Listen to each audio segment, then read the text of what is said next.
कोल्हापूर आणि सांगली जिल्हा परिषदेत सत्ता स्थापनेच्या हालचालींना वेग. भारतीय जनता पक्षाकडून दोन्ही जिल्ह्यात अध्यक्षपदासाठी जोरदार प्रयत्न सुरू आहेत, तर राष्ट्रवादी काँग्रेसवर दबाव वाढत असल्याची चर्चा आहे.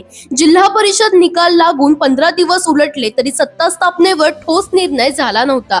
मात्र ग्रामविकास विभागाने 20 मार्च पूर्वी अध्यक्ष, उपाध्यक्ष आणि पंचायत समिती सभापती निवडण्याच्या सूचना दिल्यानंतर राजकीय हालचालींना वेग आला.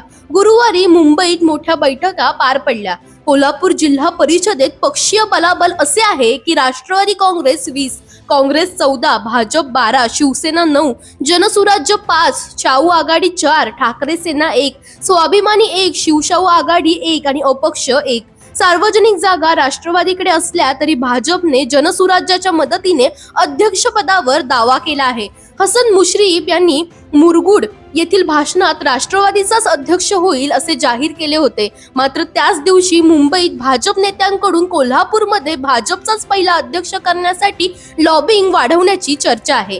सांगली जिल्हा परिषदेत राष्ट्रवादी शरद पवार गट नंबर 1, त्यापाठोपाठ भाजप आहे. महायुतीकडे काठावरचे बहुमत असले तरी सदस्य फोडण्याच्या हालचाली सुरू असल्याचे बोलले जाते.